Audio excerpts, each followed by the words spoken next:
हाय नमस्कार दोस्तों, मैं Gaurav Pachauri YouTube channel official YouTube channel Gaurav classes में आपका स्वागत करता हूं। आज हम पढ़ेंगे पॉलिटी। पॉलिटी में हम टॉपिक वाइज में देखेंगे राष्ट्रपति। देखिए, राष्ट्रपति में हम सबसे इंपॉर्टेंट बात यह है कि कहाँ से क्वेश्चन आते हैं। तो राष्ट्रपति से संबंधित जितने भी आर्टिकल इंपॉर्टेंट आर्टिकल हैं उन सभी आर्टिकलों को एक ही वीडियो में देखेंगे। तो आज हम आपको पढ़ाएंगे राष्ट्रपति से संबंधित जितने भी आर्टिकल हैं वो पढ़ाएंगे। ठीक है, तो हेडिंग डालते हैं राष्ट्रपति।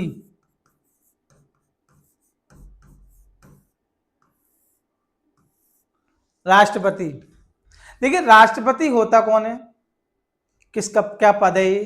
तो देखिए, भारत का एक राष्ट्रपति होगा। संवैधानिक शक्ति जो है वो राष्ट्रपति को प्राप्त है। ये भारत का प्रथम नागरिक है। इसको तीनों सेनाओं की सर्वोच्च शक्ति प्राप्त है, उनका चीफ है। संविधान के जितने भी कानून उनका जो प्रमुख है राष्ट्रपति को बनाया गया है। कानूनी शक्ति राष्ट्रपति को प्राप्त है। अगर वास्तविक शक्ति के तौर पर बात की जाए तो रियल में देखा जाए तो कहीं ना कहीं प्रधानमंत्री को प्राप्त है। संवैधानिक पद सबसे बड़ा राष्ट्रपति है। संवैधानिक पद सबसे बड़ा कौन है? राष्ट्रपति है। लेकिन अगर रियल में देखा जाए तो कौन है? प्रधानमंत्री। तो हम इसके अंतर्गत जितने भी आर्टिकल हैं वो सभी आर्टिकल एक ही वीडियो में देखेंगे। तो सबसे पहले जो डालते हैं अनुच्छेद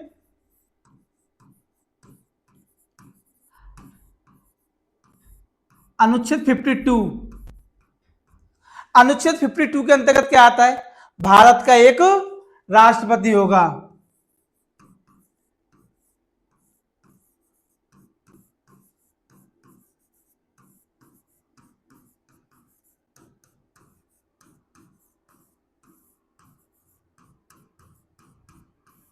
भारत का एक राष्ट्रपति होगा। अब आता है अगला अनुच्छेद जो इंपोर्टेंट है, अनुच्छेद 53। अनुच्छेद 53 के अंतर्गत क्या दिया गया है? संघ की कार्यपालिका शक्ति जो किसमें निहित है? राष्ट्रपति में। संघ की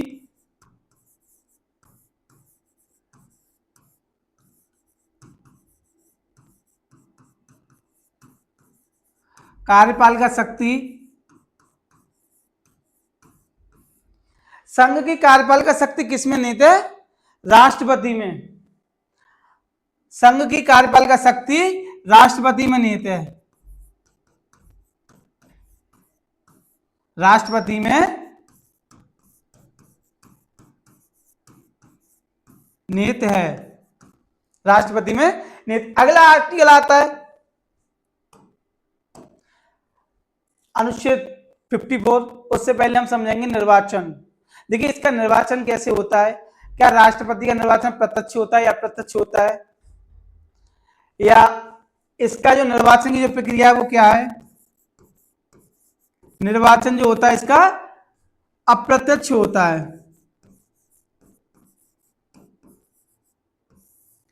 अप्रत्यक्ष होता है। ये कहां से लिया गया था? राष्ट्रपति का निर्वाचन जो कहां से लिया गया था? इसको लिया गया था आयरलैंड से।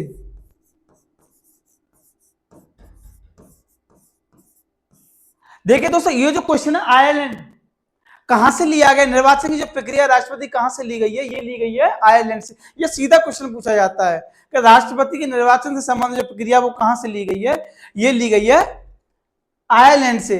अगला आता है अनुच्छेद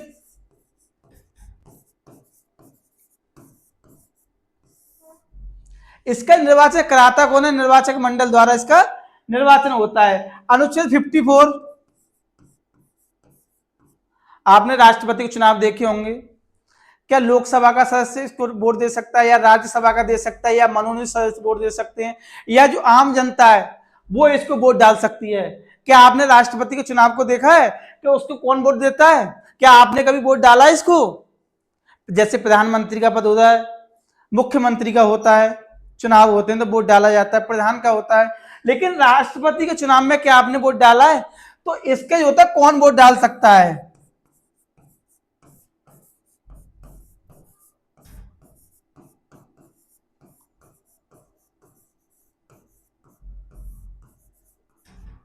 कौन वोट डाल सकता है, वो किसके अंतर्गत आता है, आर्टिकल 54 के अंतर्गत। अब आता है अनुच्छेद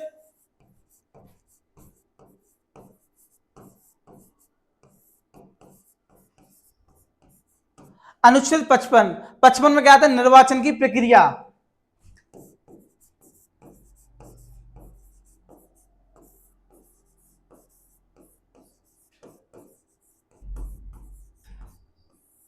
निर्वाचन की प्रक्रिया। अगला आता है अनुच्छेद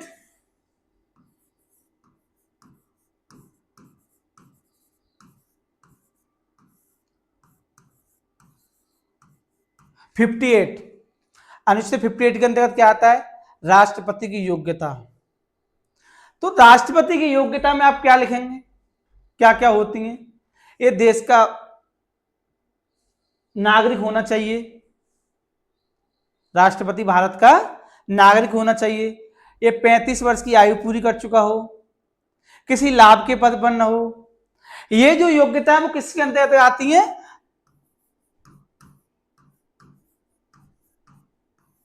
योग्यता। अब आता है आर्टिकल अनुच्छेद 60।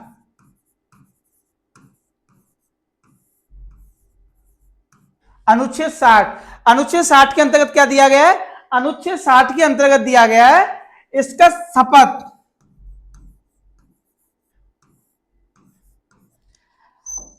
शपथ कौन दिलाएगा, सुप्रीम कोर्ट का मुख्य न्यायाधीश। सुप्रीम कोर्ट का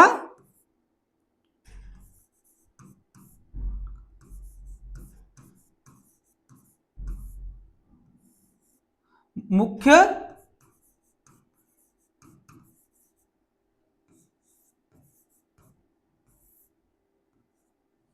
मुख्य न्यायाधीश, सुप्रीम कोर्ट का मुख्य न्यायाधीश शपथ दिलाएगा। अब आता है आर्टिकल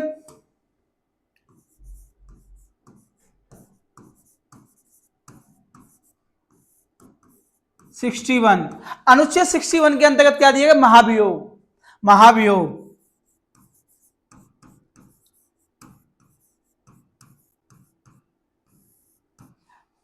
आप ये बताइए महाभियोग की जो प्रक्रिया वो किसके अंतर्गत ली गई है, कहां से ली गई है। तो ये जो महाभियोग की प्रक्रिया है इसको अमेरिका से लिया गया है।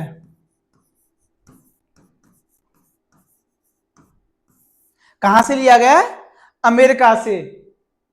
अब अगला आता है, देखिए इसमें सबसे बड़ी बात है कि महाभियोग जो प्रक्रिया वो क्या होती है, कहां पे लाया जाता है।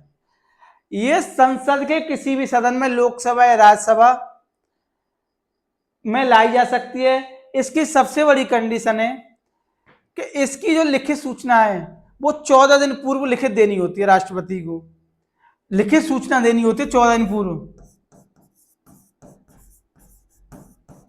लिखित सूचना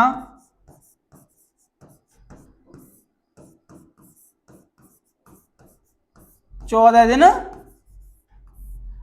राज्यसभा किसी भी सदन में लाई जा सकती है, तो ये 14 दिन पहले लिखित सूचना देनी होती है। अब आता है अनुच्छेद 71।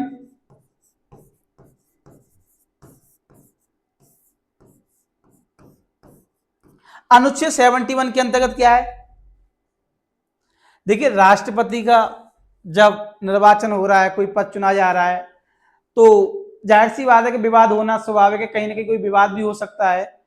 तो इसके जो विवाद का निपटारा है या इसके विवाद को सुलझाया जाएगा वो सिर्फ और सिर्फ सुप्रीम कोर्ट में निर्वाचन से संबंधित विवाद, निर्वाचन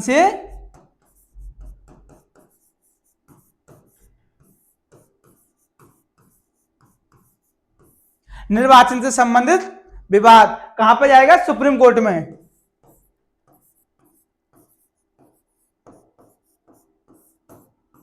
सुप्रीम कोर्ट द्वारा, क्या हाई कोर्ट में जाएगा राष्ट्रपति के निर्वाचन से संबंधित विवाद, नहीं, ये सिर्फ और सिर्फ कहां जाएगा, सुप्रीम कोर्ट में। आगे हम देखते हैं आर्टिकल अनुच्छेद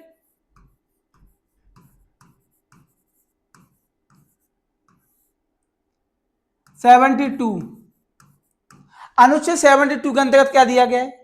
इसमें दिया गया क्षमादान की शक्ति। राष्ट्रपति एक ऐसा पद है जिसको क्षमादान की शक्ति दी गई है।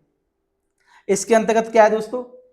इसके अंतर्गत ये आता है कि देखिए किसी को मान लीजिए मृत्युदंड दिया गया है तो राष्ट्रपति के पास वो पावर है, वो शक्ति है कि वो किसी की मृत्युदंड को आजीवन कारावास में बदल सकता है, किसी की सजा को कम कर सकता है।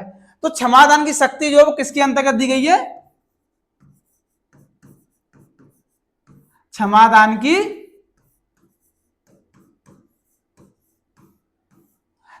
की शक्ति किसके अंतर्गत है? आर्टिकल 72 के अंतर्गत। अगला आता है अनुच्छेद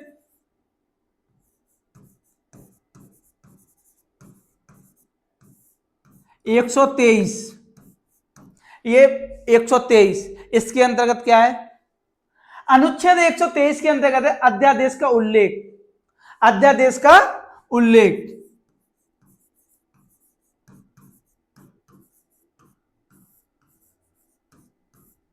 अध्यादेश का स्पष्ट उल्लेख या लिखित उल्लेख। अध्यादेश का लिखित उल्लेख, स्पष्ट उल्लेख वो किसके अंतर्गत दिया गया? आर्टिकल 123 के अंतर्गत। अगला क्या है? अनुच्छेद 143। अनुच्छेद 143 143 राष्ट्रपति सुप्रीम कोर्ट से परामर्श करेगा। सुप्रीम कोर्ट से परामर्श।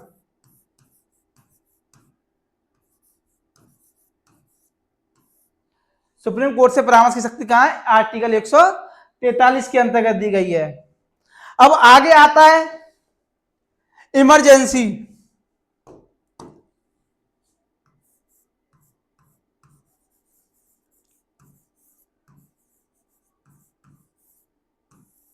इमरजेंसी के अंतर्गत क्या क्या आता है?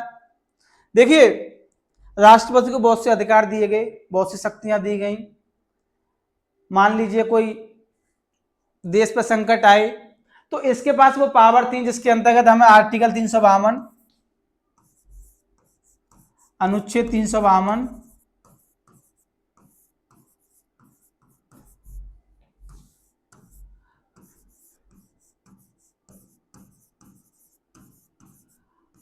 अनुच्छेद 356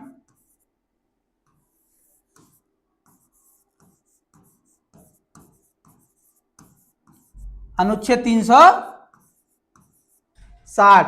अब इसके अंतर्गत क्या है?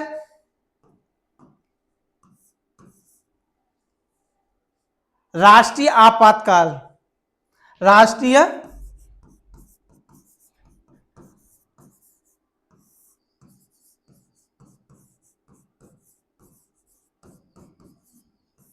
राष्ट्रीय आपातकाल। राष्ट्रपति शासन।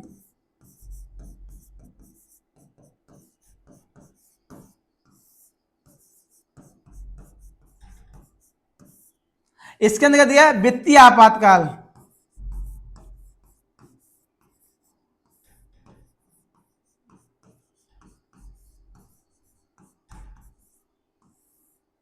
वित्तीय आपातकाल का देखिए राष्ट्रीय आपातकाल 3 बार लगाया गया है।